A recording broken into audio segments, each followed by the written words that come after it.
Boa noite, amados. É uma alegria poder ministrar mais uma vez a palavra do Senhor nessa semana. Bati meu recorde. Quinta e domingo estou muito feliz, mas eu estou mais feliz ainda por alguns motivos.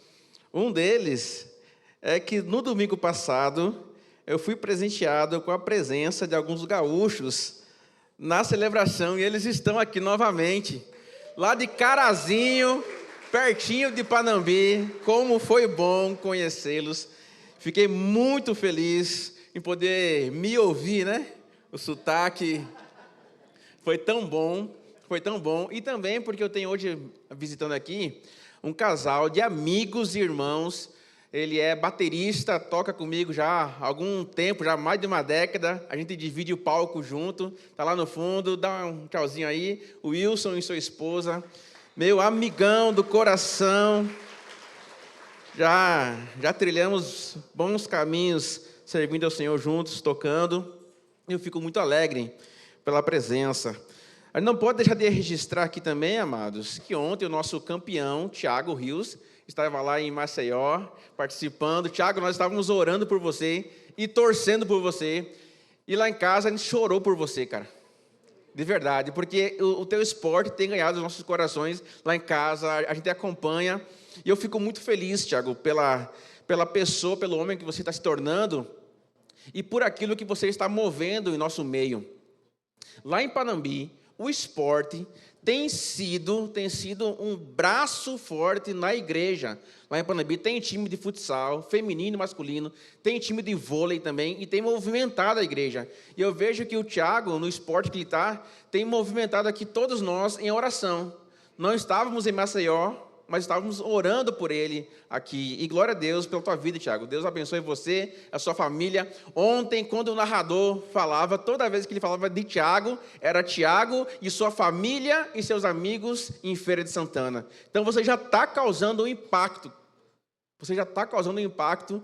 Por isso que nós estamos vivendo junto com você. Então Deus te abençoe, Thiagão.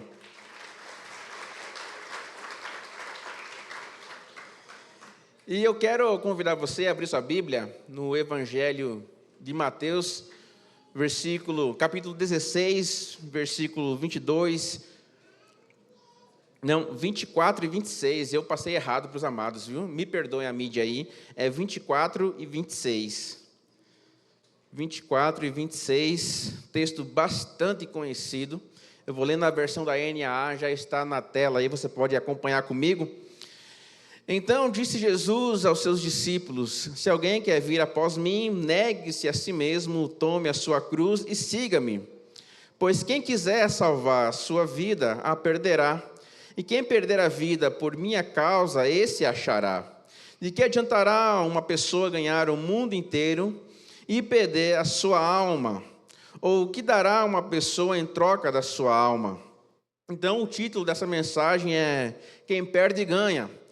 E eu estava lembrando, quando eu estava meditando nesse texto, de um filme, de um documentário. Agora não me recordo se eram tribos africanas ou se eram tribos aborígenes lá da Austrália, de como eles caçavam macacos para comer. Então o macaco fazia parte da dieta daquela tribo.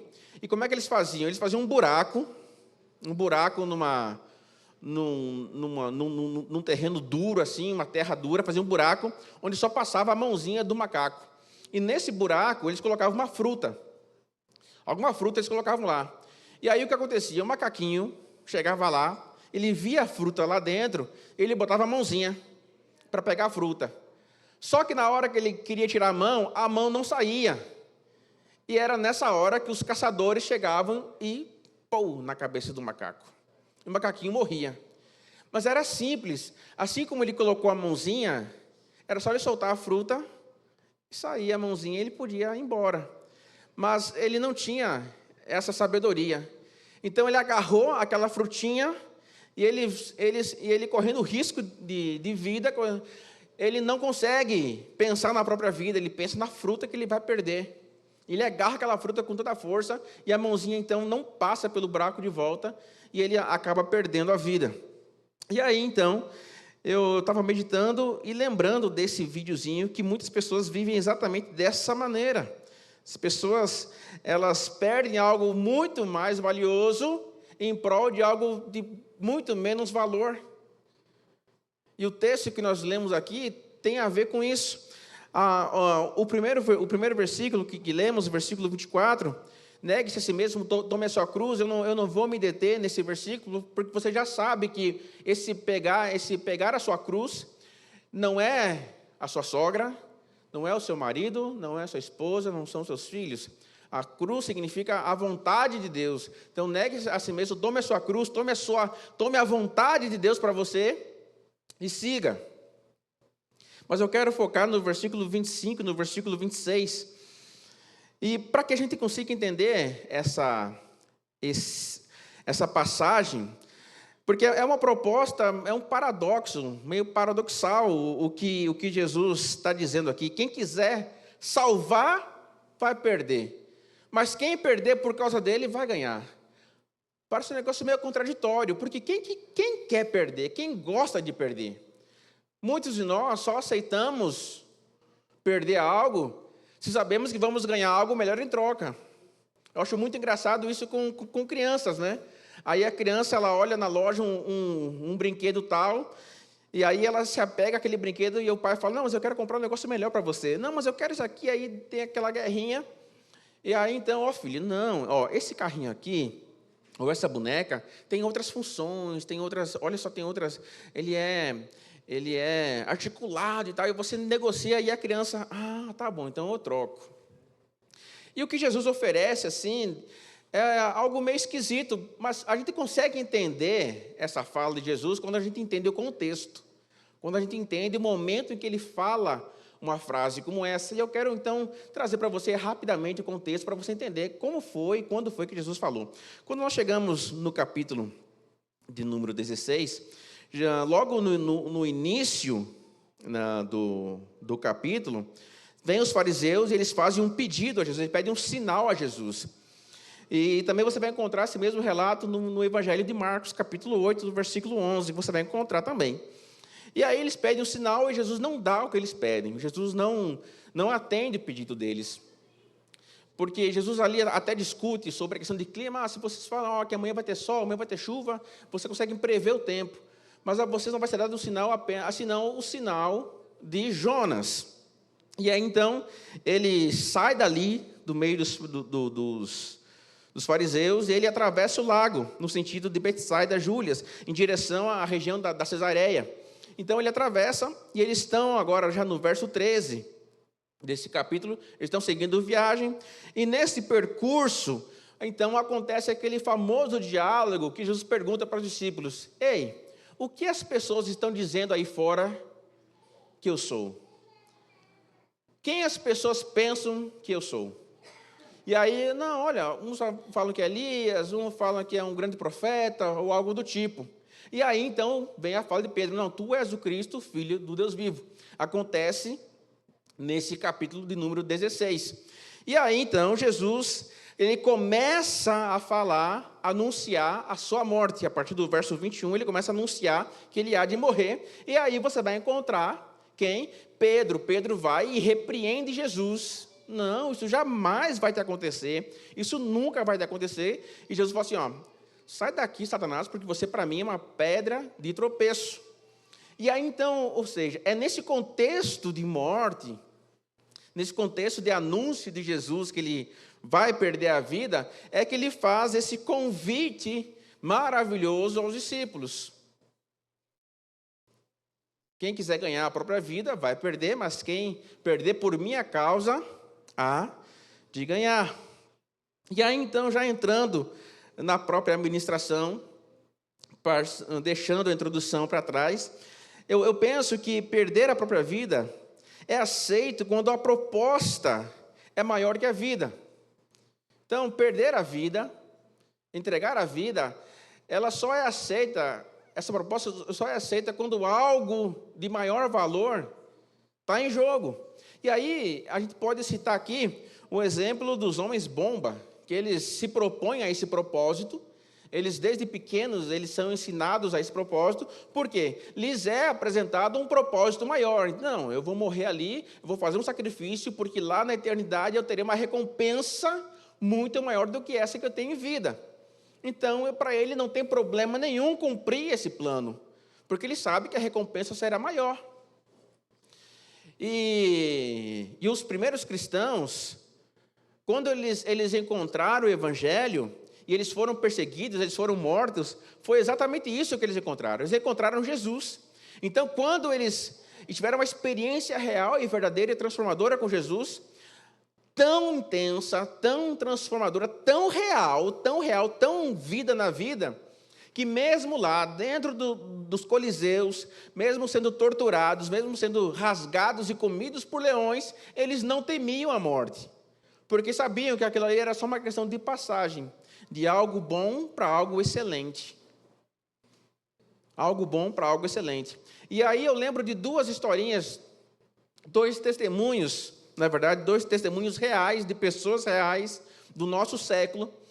Eu tenho um primo que ele é missionário num país de origem muçulmana, um país bem muçulmano mesmo, e onde há uma liberdade religiosa. Eu não posso falar o nome aqui porque é gravado. Há uma liberdade religiosa, mas os muçulmanos têm direito de matar o familiar que se converte ao cristianismo. Olha que liberdade maravilhosa. Então, assim, se alguém lá se converter e a família souber, a família tem o direito, por lei, de matar essa pessoa.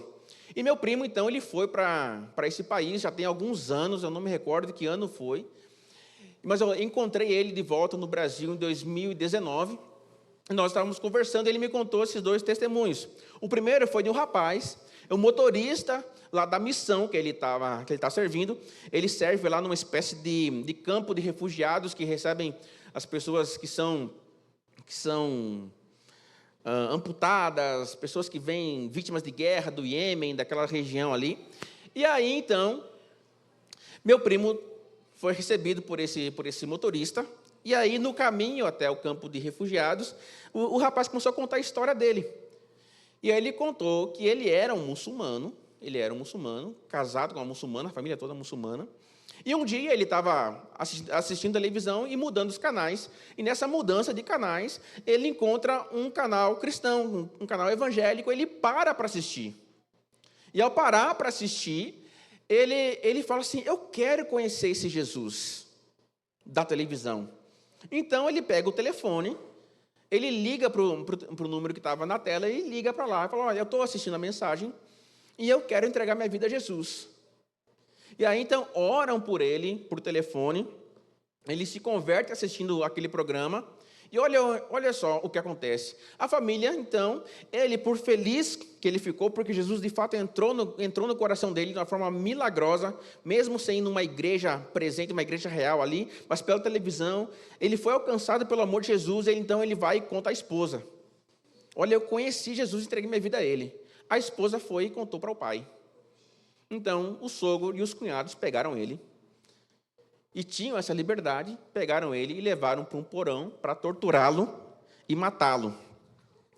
Esse rapaz tem boa parte do corpo todo queimado com ferro de passar, porque ele foi torturado, mas ele conseguiu fugir.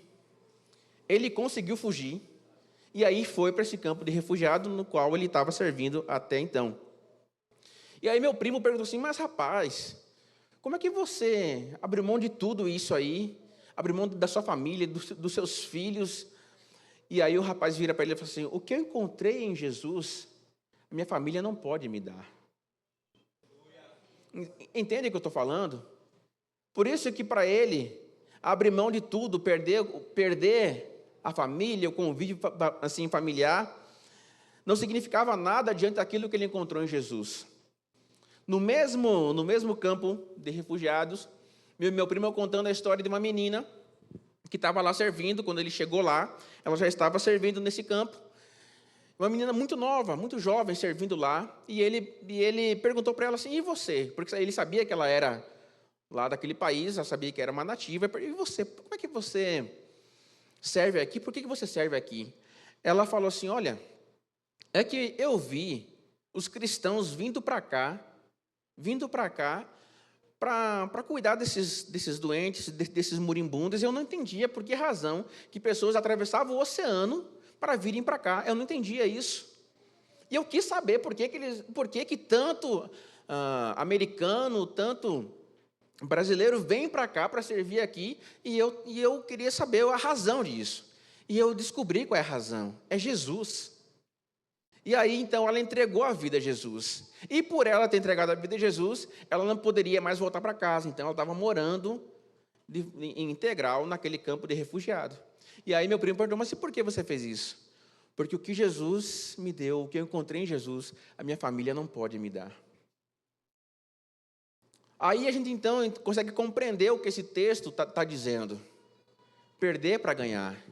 Só quando a gente encontra, de fato, Jesus, só quando a gente tem, de verdade, uma experiência com Jesus, é que a gente consegue, então, obedecer um chamado como esse, consegue cumprir uma palavra como essa. Somente quando temos uma experiência verdadeira com Jesus. Recentemente, eu conversava com um rapaz, e foi uma conversa bem engraçada, essa conversa. Foi semana passada, eu estava conversando com ele, ele logo de cara, assim, na introdução da conversa, falou, pastor, primeiramente eu preciso falar que eu não acredito em pastor. Pastor para mim não presta. Pastor para mim não vale nada, pastor para mim é picareta, é hipócrita. E começou a detonar os pastores. Meu lado colérico logo ativou. Ele pensa que eu sou o quê, então? Para estar falando essas coisas comigo. Mas aí o Espírito Santo logo tomou conta, porque eu já falei quinta-feira que eu sou um colérico tratado, em tratamento. E aí, então, deixei ele falar, rapaz, ele esculhambou os evangélicos, falou muita coisa, falou da hipocrisia do povo evangélico, e assim, até de forma ofensiva, até. E eu deixei ele falar. E aí eu pedi, Senhor, me dá sabedoria para respondê-lo. Eu quero falar o que a Bíblia diz que eu tenho que falar.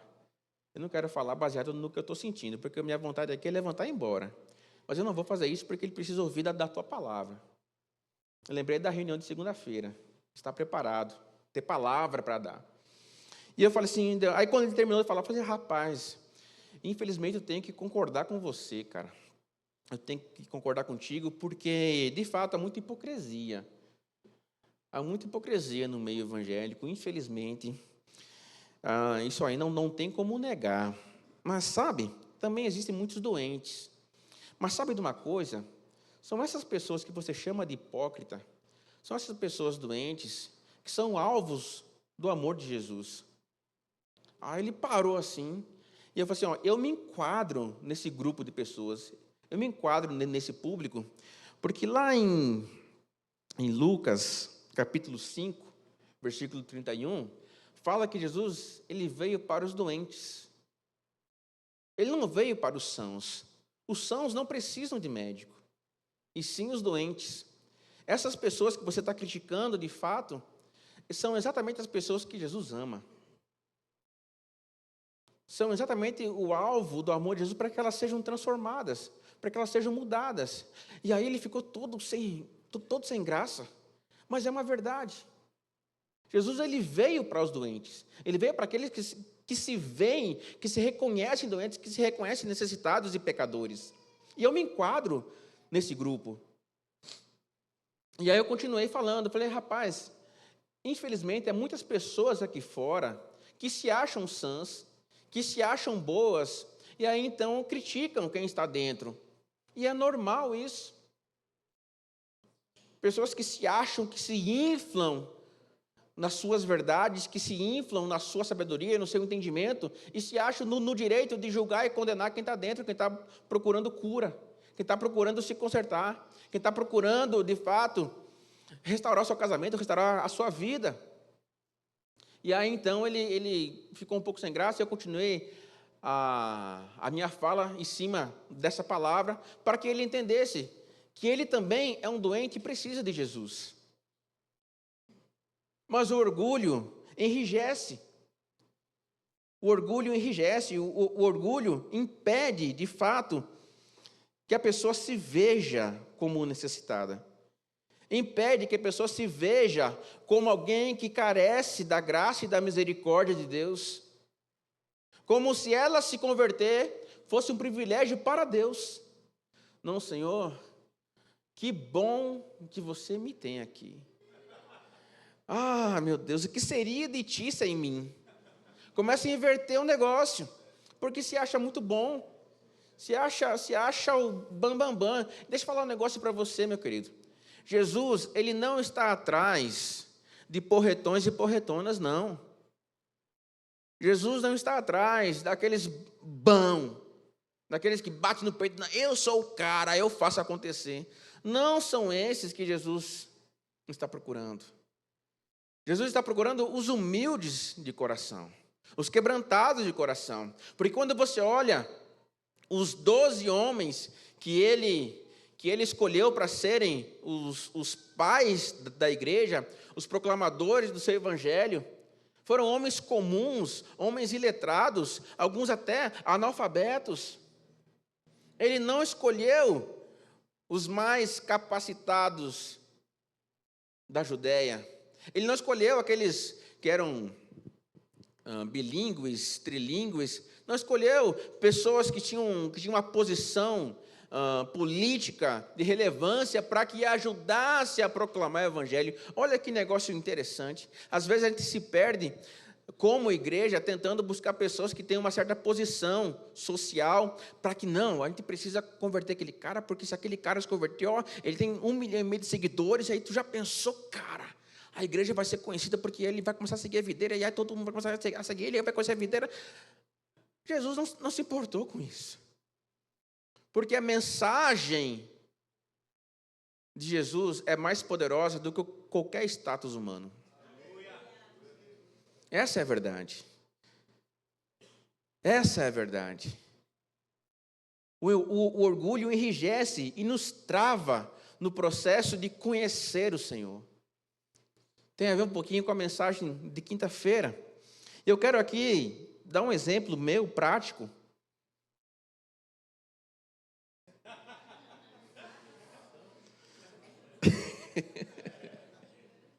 Quer tomar água, filha? Pode ir. Dar um exemplo prático meu em relação a orgulho quebrado. Porque quando a gente não se reconhece como orgulhoso, como pecador, a gente vai levando a vida aos trancos e barrancos e vai quebrando tudo e não importa o que vai sobrar ali, não importa o que vai ficar, o importante é que eu cheguei lá, mas aí você olha para trás e olha, você matou muita gente, velho. Não, mas eu cheguei aqui. Pô, mas você destruiu a família inteira. Ah, mas eu cheguei aqui. O orgulhoso é assim. Eu tinha um colega lá na Nestlé, que ele era uma espécie de supervisor, quase supervisor, e ele ferrou com muita gente lá dentro. Muito colega bom, ele conseguiu botar para fora por conta disso. Ele falava abertamente, não, o meu negócio é se apoiar nos ombros dos grandes, porque eu quero chegar lá no topo. Não importava se ele fosse demitir um pai de família, trabalhador, para ele pouco importava. O que importava é onde ele queria chegar. E acontece isso com a gente, de muitas vezes dá lugar ao orgulho. E o meu exemplo prático é o quê? Semana que passou, eu tive um desentendimento com a minha primogênita. A gente discutiu como pai e filha, assim, e não foi legal para nenhum dos dois, nem para mim, nem para ela. Não foi bom. Tanto eu quanto ela, nós ficamos muito tristes com o que aconteceu. E nisso, então, ficou um silêncio. Um silêncio entre eu e ela, assim, a gente ficou sem se falar, o mínimo possível. E eu, então, me enchi de orgulho, porque falei, rapaz, eu sou o pai, e quem manda aqui sou eu, ela tem que obedecer, e ponto final. Então, quem tem que pedir perdão primeiro é ela, e não eu. Então, sim, foi ela que errou, então ela que assuma, tome a dianteira aí de se arrepender. E eu mantive essa postura. E eu mantive essa postura de esperar que ela fosse reconhecer e tal, e ela travada, e eu também, mas eu sabia por que eu estava travado, porque eu não queria pedir perdão, porque eu estava ali resistindo. E aí, o que acontece? Passou um dia, passou 2, No terceiro dia, eu falei, rapaz, esse negócio tem que acabar. Não é isso que Deus tem para mim, como pai, como marido, como homem de Deus. Não é esse o plano de Deus para minha família. E aí, então, eu cheguei em casa, num dia à noite, assim, eu cheguei em casa, foi numa segunda-feira. Ela estava sentada no sofá, junto com Júlia, assistindo uma série, não sei qual era. E eu cheguei lá, e eu ajoelhei assim, ajoelhei na frente dela, eu abracei ela pela cintura e pedi perdão a ela. E eu falei assim, filha, papai nunca mais vai falar com você como eu falei daquele dia. E aí nos abraçamos, choramos muito. E para ajudar, a Júlia chegou, e papai está chorando igual um bebê. Eu falei, ô Júlia, não quebra o clima não, Júlia. Estava ficando tão bom, estava ficando tão sério. Até vocês agora estavam o olho cheio de lágrimas, ó. E aí eu e Ana Luísa, assim, nós choramos muito, nos perdoamos. E agora, ó, papai está falando aqui, ó. Já falei para você, e agora de público, gravado, para o Brasil todo ver. Papai nunca mais vai levantar a voz para você como eu levantei naquele dia, viu, filha? Porque eu te amo, viu?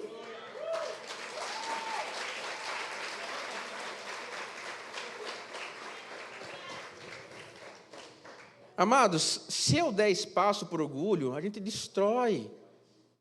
Eu posso destruir a minha família. Se eu me manter orgulhoso, eu destruo a minha família. E eu tenho visto ultimamente quantos homens, e aí eu vou repetir o que eu falei aqui na quinta-feira, quantos homens eu tenho visto destruindo seus lares por orgulho. Quantos homens destruindo a identidade dos seus filhos por orgulho. Botando a perder o futuro do filho, apenas por arrogância, por não querer ser humilde, porque na cabeça dele, se humilhar é ser capacho, e não é verdade. Se humilhar é ser igual a Jesus. Ser humilde é ser igualzinho a Jesus. Ser humilde não perde o seu valor, pelo contrário, aumenta o seu valor. Tem um texto de Colossenses, capítulo 3, versículo 21, fala assim, ó, pais, não irritem os seus filhos, para que eles não fiquem desanimados. E aí eu esqueço disso, e eu grito, e eu esperneio, eu xingo, eu falo palavrão, eu bato. E aí logo depois eu acho que assistir um cinema, jogar um videogame, vai resolver a ferida que eu causei no meu filho. Não, ele é pequeno, ele só tem 3 anos, ele vai esquecer. Ele não vai esquecer. A sua identidade está sendo formada. O seu caráter está sendo formado. Ele está pensando assim, ó, que quando eu for adulto, eu vou poder bater, eu vou poder xingar, eu vou poder fazer isso com minha esposa, porque estou vendo meu pai, estou vendo que é natural fazer isso. É normal do homem fazer isso. Quantas mulheres arruinando os seus casamentos, sendo aquele tipo de mulher goteira, como fala Provérbios, mulher rixosa, só porque a vontade não foi feita, só porque o querer dela não foi atendido na hora que ela queria. Cadê a humildade? Cadê a simplicidade de coração? Cadê o desejo de querer ser igual a Jesus? Cadê a mínima vontade de querer parecer-se com Jesus? Por isso que para muitos, o perder para ganhar é muito difícil de aceitar. Porque são e estão apegados a uma identidade comprada. Não uma identidade construída, lapidada e burilada. Não, eu criei essa identidade, eu criei essa imagem e agora eu tenho que me esforçar para vendê-la bem. Porque se souber quem de fato eu sou, não vai dar bom, porque as pessoas vão ver os meus podres. Se a minha máscara cair, eu vou mostrar quem de fato eu sou, quem de verdade eu sou. Então eu mantenho aquela identidade criada para que eu seja aceito, para que eu seja bem visto. Eu falava para esse rapaz lá que criticava à igreja, eu falei, cara, irmão, eu não tenho a mínima intenção de parecer perfeito a você. E aí eu contei a minha experiência que eu contei para você agora, eu contei para ele também. E ele começou a rir, eu falei, pastor, é verdade? Eu falei, cara, porque eu sou esse público que você critica. Eu estou buscando a Jesus para ser uma pessoa melhor. Eu não tenho a intenção de parecer para você perfeito. Mas eu quero que você veja que nas minhas falhas, Jesus está agindo. Eu quero que você veja que nos meus tropeços e levantos, Jesus está comigo. E eu quero já concluir. Eu quero concluir essa mensagem.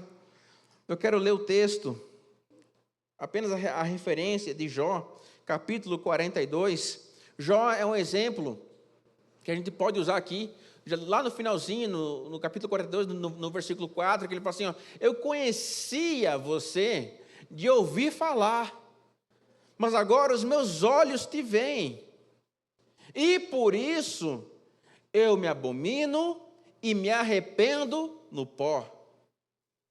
Ao ver Deus, Jó se viu e viu a sua condição de necessitado. Porque até então ele tinha todas as respostas. Quando você vê o livro, você vê que ele tem muitas respostas, tem muitos porquês, tem muitas razões. Mas no final, quando Deus está falando, então ele se vê, fala, meu Deus, tem misericórdia de mim. Eu conhecia você de ouvir falar, mas agora que eu estou lhe vendo, eu estou vendo a minha condição. E ao ver a minha condição, eu não tenho condição alguma de chegar diante de ti a não ser arrependido. Eu não tenho como chegar a ti achando que sou algo. Pelo contrário, Jesus, eu só posso chegar a você arrependido e mais nada. Jesus está chamando eu e você, hoje, para um caminho de humildade, para um caminho de reconhecer-se pecador, reconhecer-se que carece do amor de Jesus, que se não for o amor dele, você não será mudado. Você pode até tentar 1, 2, 3, 4, 10 vezes e não vai acontecer nada, a não ser que você tenha uma experiência real com Jesus. A não ser que você permita-se humilhar-se. Eu gosto de Filipenses capítulo 2, que fala, tendo em vós os meus sentimentos que houve em Cristo Jesus. E lá no final, quase no final do verso 8, fala assim, e a si mesmo se humilhou, tomando forma humana, se humilhou e ele obedeceu até a morte e morte de cruz. O texto fala que ele era filho de Deus, algo a que ele tinha o direito de se apegar, de se agarrar, mas ele abriu mão disso. Ele humilhou-se a si mesmo. Quantos de nós temos perdido grandes coisas de Deus por não sermos humildes? Achamos que a identidade que criamos de nós mesmos, ela é o suficiente. Achamos que aquilo que nós conquistamos na força do braço é muito mais do que Jesus pode nos dar. Eu louvo a Deus, queridos, porque esse ano vai fazer, em dezembro, dia 4 de dezembro, 16 anos que eu sou feirense. E eu estava lembrando, hoje eu estava conversando com o Uber e contando a minha história para ele. E ao mesmo tempo que eu contava a minha história para ele, eu refletia sobre a minha vida. Se não fosse o Senhor entrar na minha história como homem, entrar na minha história de relacionamento, eu jamais teria a vida que eu tenho hoje. Porque o que o Lucas conquistou, o que o Lucas viveu até 2008, se eu tivesse seguido aquele caminho, eu jamais teria a família que eu tenho. Jamais. Eu digo a você que eu jamais teria a família que eu tenho. E Jesus, num ato de misericórdia, num ato de amor eterno, Ele foi e me resgatou quando eu não queria ser resgatado. Quando eu não queria que Ele intervisse nos meus planos. Quando eu queria que Ele deixasse eu viver. Ele foi e me tirou de lá. Eu fiquei muito revoltado com Jesus. Eu falei, rapaz, Jesus, todos os meus amigos estão casando. Todos os meus amigos estão constituindo família. Quando é a minha vez eu não posso. Agora que eu encontrei a mulher dos meus sonhos, eu não posso. Você não pode, porque eu tenho algo melhor para você. Hoje, 15 anos depois, eu tenho o que eu tenho porque o Senhor que me deu. Uma esposa linda, maravilhosa, 2 filhas, respostas das minhas orações. Porque um dia Ele me alcançou. Um dia o orgulho em mim teve que ser quebrado. Teve que ser quebrado. Porque era impossível eu viver os planos de Deus vivendo do meu jeito. Era impossível. Eu estou convidando você a abrir mão do seu jeito de viver, para que você viva os planos de Deus. Abre mão do seu modo de pensar, para que você experimente o melhor de Deus na sua vida. Que isso não seja apenas um desejo e uma teoria, mas seja uma realidade em você. De você falar assim, eu estou vivendo o que Deus queria que eu vivesse. Eu estou casando com Deus, com a pessoa que Deus preparou para eu casar. Eu estou orando por uma pessoa que Deus queria que eu estivesse orando. Eu estou conduzindo o meu lar como Deus queria que eu conduzisse. Vamos ficar em pé agora. Eu quero chamar aqui Murilo.